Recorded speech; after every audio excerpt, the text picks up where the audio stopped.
Bonsoir à tous, bienvenue dans votre émission, votre projet pour la Réunion. On va parler violence conjugale avec notre invité. Bonsoir Sandrine Dijoux. Bonsoir.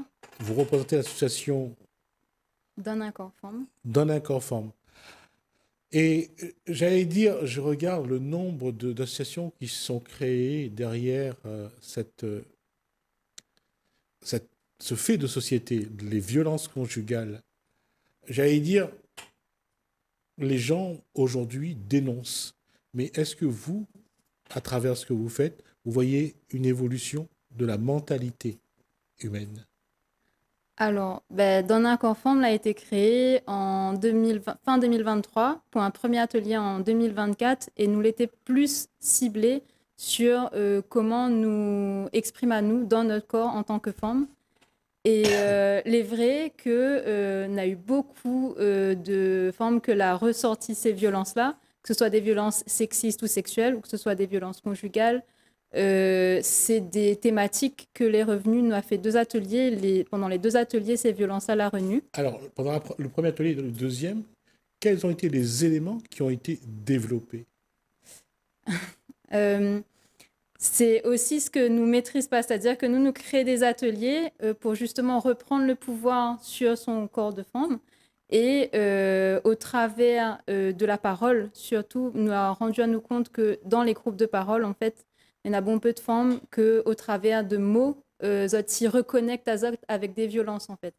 Et c'est ça que nous l'a vu, et justement de figer ces violences-là dans un atelier. Ça, c'est la première posture qu'on voit dans un atelier. La deuxième, c'est que lorsque on reparle de ces violences-là, la plupart des femmes revivent, mais alors intensément, ces moments-là.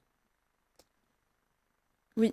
Et justement, comment faire pour que, bon là ça relève de la psychologie je pense, mais comment faire pour que on puisse en parler mais sans pour autant que ça génère autant de souffrance? Alors, nous, ce que nous essayons d'emmener, en tout cas, m'y connaît pas pour ça qu'il travaille vraiment là-dessus en tant que professionnel de santé. Mais nous, comme nous les extérieurs à tout ce qui est profession de santé, nous les vraiment là pour les femmes. L'idée, c'est de trouver des mots qu'ils rattachent à des vécus. Et si les difficiles posent, nous travaillons là-dessus avec D'accord. nos ateliers. Alors justement, je crois que c'est ça le point fort de ce que vous faites, c'est que le fait d'être ensemble, de partager ça, de ne pas en avoir honte et de ne pas l'accepter. Ces deux choses, je pense qu'il faut absolument exorciser. Et ça, c'est un élément qui compte parce que la femme, quand elle voit que ce qu'elle vit, ça ne fait pas d'elle quelqu'un qu'on rabaisse, mais elle est au contraire une victime, ça change son regard. Alors, moi, le mot victime, il dérange à moi un peu, même si c'est le cas. Oui. Mais nous les en Alors, forme, en fait. non, non, non, Nous les en je suis forme. d'accord, je valide, il n'y a pas de problème. Et non, ce que m'il veut dire par Ouais, là, c'est qu'effectivement, je les victimes. ouais. Mais que Il faut pas qu'elle se voie en victime. voilà, dans le contexte, ça nous, c'est plus un banc de Ouais, camarades ouais, que ou vient soit fait des ateliers sur le corps, c'est-à-dire nous a fait la photographie, ouais. nous a fait l'impression de peinture sur le corps, nous a fait des choses qu'il rattache à autre chose que justement ce statut de victime-là. Et l'idée, c'est à un moment donné de sortir en fait, ok, dans notre vie, c'est ça, mais ailleurs, il y a d'autres choses qu'on peut faire. Ok, il raccroche à ça, mais comment on peut sortir de ça au travers d'autres corps? Alors, justement, en créant ces différents éléments de l'individu, qui est dans son corps, bien sûr, comment accepter la partie où il y a la violence conjugale, où la, j'allais dire, les sentiments se mêlent, mais finissent surtout en coups, en violence, et que la femme, à un moment donné, ne sait plus distinguer l'amour, la tendresse de la violence, parce que tout s'imbrique. Comment vous arrivez à, à détacher la violence du reste? Ne peut pas détacher. C'est-à-dire que la femme que va arriver dans les ateliers, elle n'aura ce violence-là dans son corps, en Oui. fait. Nous, en tout cas, à notre niveau, notre petit niveau à nous, nous dit à nous que si nous prenons ça avec amour, en fait, et que nous monte à elle une partie que peut-être comme un angle de vue. Vous connaissez des fois, on regarde d'un côté, on ne voit pas en fait que ça y est se passe. Ouais. Et c'est là qu'elle va connecter avec quelque chose que peut-être elle n'avait pas vu pendant qu'elle était dans ces violences-là. Alors, la passerelle est lancée. Quand on parle du regard, la façon de voir l'autre, c'est d'aller au-delà de ce qu'on peut voir, c'est d'essayer de ressentir une émotion, une énergie. On va lentement vers la spiritualité aussi, je suppose. Alors, moi, pour ma part, je m'y connais pas. Peut-être que Zot, oui, effectivement. Moi, m'y reste quand même assez sur la matière. C'est-à-dire que nous, justement, revenir à la matière, revenir dans le toucher, ok, c'est mon corps forme, ok, m'y mettre de la peinture sur moi, ben, ok, ça m'y valorise en fait, ça c'est à moi. Ben, touche pas en fait, ça les précieux, ça les sacré. Et peut-être là-dedans, il y a une forme de spiritualité. Je m'y connais pas si nous touche ça, mais en tout cas. D'abord, l'histoire de la Réunion montre avec l'esclavage, l'engagisme, la misère, toute la violence que nos ancêtres ont porté jusqu'à nous. Mais ce qui est vrai aussi, c'est de voir que c'est cette île où les religions sont multiples, les pratiques des uns et des autres sont multiples, et que on a grandi dans une forme de superstition. On va dire que l'être humain, le Réunionnais, qui a vraiment ses racines ici, n'ont pas grandi. Tout le monde a vu une vanne à la croisée, a contourné la vanne. Tout le monde l'a fait un jour ou l'autre. Moi, mais contourne, hein, je ne roule pas dessus. Donc, on est bien dans une forme de spiritualité. Nous reconnaît, oui, nous reconnaît le sacré et nous reconnaît aussi tout ça qui n'est pas bon, en fait. D'accord. Et nous connaît que les notre affaires, que les biens et que les moins biens à La Réunion, que nous l'a grandi là-dedans. Il fait partie de nous aussi. Ouais. Et quelque chose de beaucoup plus, j'allais dire, beaucoup plus dans l'air du temps, dans la psychologie, parce que ça vient des travaux des années 70, quand ils ont commencé à reconnaître qu'il y a de l'émotion, donc de la souffrance dans l'ADN. C'est là qu'ils ont commencé à comprendre que ces émotions-là viennent des parents, des grands-parents, des ancêtres. Ils ont fini par accepter. Est-ce qu'à un moment, on aborde ce sujet-là, tout ce qui est la transmission transgénérationnelle? Alors, les biens que vous posez cette question-là, parce que justement, nous axons le travail sur les femmes réunionnaises Pukwe. C'est pas parce que les oreilles n'est pas intéressant à travailler, mais je pense que Zodna aussi, tout ce que les gens qui viennent Zodna cette histoire. Ouais. Mais nous, notre histoire à nous, il cause de violence, il cause de enfants abandonnés, il cause de viol, il cause de tout ça là en fait. Et tout ça là nous grandit avec. Nous sommes toujours dans l'épisode des enfants de la Creuse.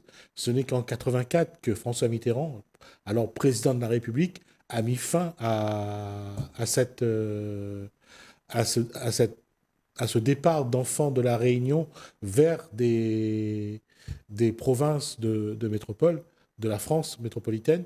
Donc, j'en ai reçu des enfants qui sont partis de la Réunion et qui ont raconté l'arrachement, le déchirement, la souffrance que ça a généré. Bon, on va aussi être honnête, il y a aussi des gens qui sont partis, qui ont réussi. Je ne vais pas non plus tout critiquer, mais je mets en avant les enfants qui n'ont pas trouvé une voie, qui ont vécu dans la souffrance. Et là, on voit que cette souffrance-là, elle se répète aussi. Alors, la souffrance s'y répète, mais justement, tes causes semblent les enfants de la Creuse. Moi, on a un Gaïa, camarade de Fonkezès, que l'a nu, en fait, Fonkezès, grâce à sa douleur à elle, parce qu'elle la transforme ça en art. Ouais. Et en fait, je pense justement que nous l'a vécu, la violence. Nous étions objet avec le Code noir. Nous l'a revécu une forme de violence institutionnelle où ça, il dit, OK, nous peut décider que ça ou ça devenir. Mais au travers de nous, de ce que nous l'est vraiment, et de comment nous avons envie d'envisager l'avenir ou notre corps. Enfin, moi, je reviens sur le corps parce que je pense qu'il faut, à un moment donné, être ancré dans qui ça nous l'est. Nous peut dépasser ça, en fait. Et ça, c'est un travail que nous peut faire. Oui, mais ce travail de résilience, c'est un travail qui est long et qui est quand même complexe. On voit bien que, on voit, je regarde, quand on regarde les gens à l'époque, bon, je ne sais pas si Sandrine Dijou a pu voir les gens devant les boutiques, ces gens qui, à un moment donné, abandonnent la baisse pavillon. Ils ne veulent plus lutter. Il y a l'alcool, ils trouvent des expédients pour pouvoir ne pas avoir à affronter cette souffrance. Et on voit bien que ce travail-là, même aujourd'hui, et pourtant les jeunes qui n'ont pas connu ces périodes-là, tombent dans soit la drogue, les psychotropes, soit dans l'alcool, et ça continue. Oui, ils retrouvent toujours un autre média, un autre... Alors, comment aujourd'hui, dans le constat qu'on peut faire, comment trouver une forme de résilience? Parce que c'est ce que vous devez trouver dans le groupe de travail. Alors, il y a beaucoup de questions, Et- mais moi, je pense que nous sommes juste là pour mettre le doigt sur. D'accord. Nous ne sommes pas forcément là pour accompagner. Nous sommes là justement pour dire aux autres, ah ben, cet espace-là, il est à où? Nous nous accueillons avec amour, que ça, on a envie de déposer dans cet espace-là. Et c'est Banna, en fait, qui vient déposer en affaire que peut-être on n'avait pas l'occasion de déposer, en fait. Parce que dans notre foyer, on n'a pas l'occasion de parler. Parce que peut-être dans notre entourage, tu ne trouves pas la personne qu'il peut écouter d'une façon extérieure. Et puis, il y a aussi un élément qui pour moi, est essentiel, même si on ne tient pas compte. Les racines réunionnaises. Je veux dire, quand une réunionnaise ou un réunionnais, il y a l'Europe, l'Asie, l'Afrique, ça fait du monde à suivre, à comprendre. Quand on a tout en nous, c'est pas facile de trouver un équilibre, j'allais dire. Oui, on est d'accord. On est d'accord et je pense que c'est tous les jours que ça y grandit, y évolue et c'est à vous de voir que ça on a envie de faire avec ça. Il peut être une richesse aussi. Oui, ça peut être une richesse si on arrive à la résilience, à transformer une souffrance en quelque chose de fort. Mais on n'a pas forcément, tout le monde n'a pas forcément la même, j'allais dire, la même capacité à le faire. Oui. Et quand je parlais de racines africaines, de racines asiatiques ou de racines européennes, quand on a ça en nous, et ça, on l'a en nous, parce que de par notre histoire, sur quel pied danser? Ben déjà, si on danse, c'est déjà bien. Hein. Excellent, très bonne réponse. Effectivement, vous avez raison.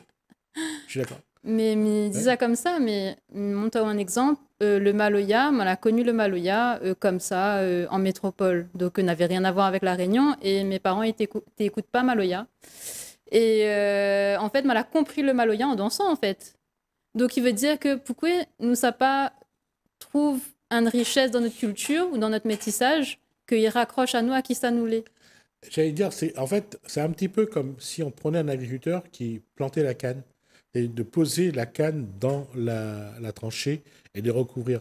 Le Maloya, je disais, c'est lorsqu'on a les deux pieds dans la terre et qu'on est vraiment on se laisse porter par la musique. On n'est pas totalement en transe, mais on est déjà à un niveau qui est pas mal. Et je crois que cette connexion, cette énergie que ça génère, fait que on vibre à l'intérieur. NASA, et puis le fait qu'on répète les pas, ou écrase. Ouais. On répète, on répète, on répète. À un moment donné, en fait, on est tellement dans notre corps que l'esprit, voilà, il n'a plus besoin de penser, il n'a plus besoin de réfléchir, il est juste en communion avec le monde qu'il est là. Ouais. Et c'est ça aussi, être réunionnais, en fait. C'est à un moment donné, on retrouve l'importance de la communauté, en fait.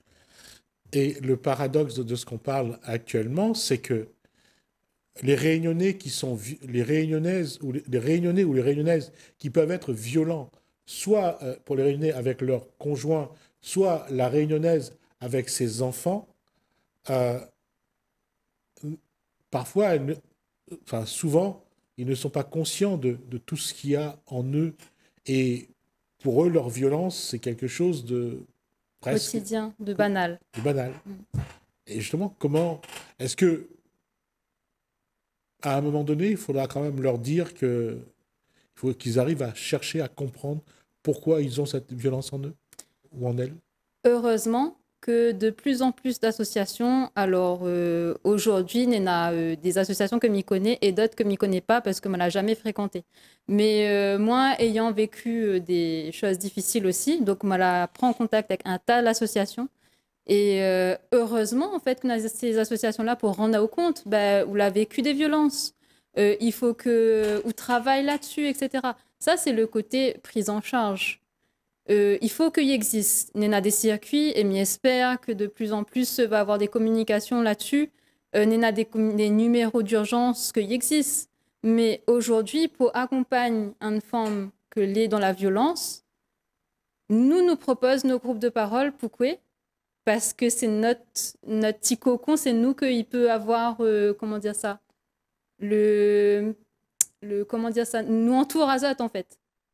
Et après ça, après ces 15 ou 20 minutes qu'elle aura senti qu'elle est présente à elle, il faut aussi, si elle y engage ce chemin-là vers d'autres institutions.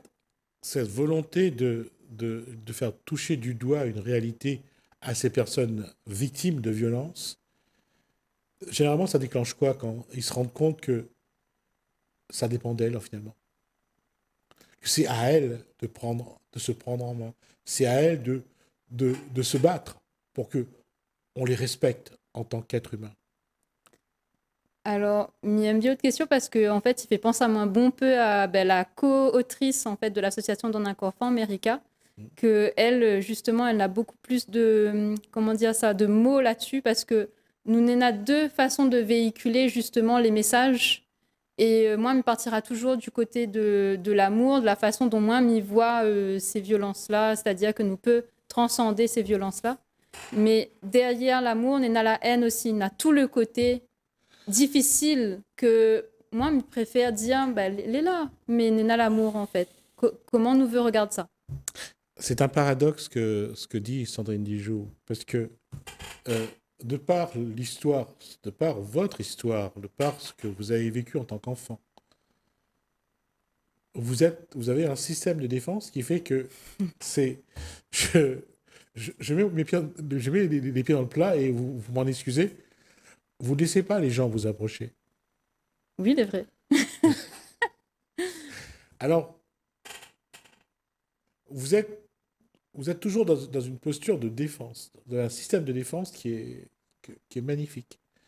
Mais comment comment créer des liens si vous ne vous ouvrez pas, vous, déjà? Alors, pour moi... Pour moi et pour vous et pour votre groupe aussi. Parce oui. que vous devez montrer aussi l'exemple.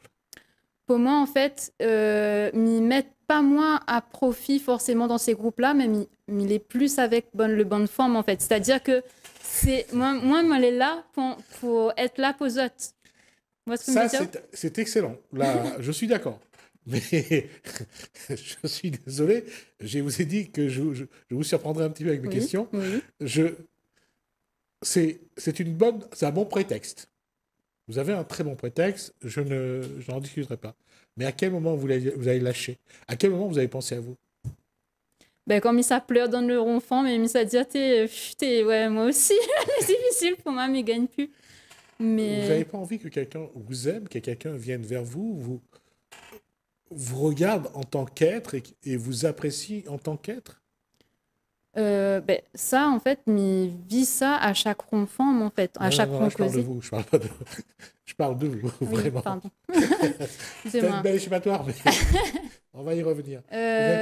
Vous n'espérez pas quelque chose? En fait, les moments, là, par exemple, la dernière expérience que m'en a eue et que vraiment m'a dit, ok, lâche mes barrières, en fait, m'a vécu de la violence psychologique.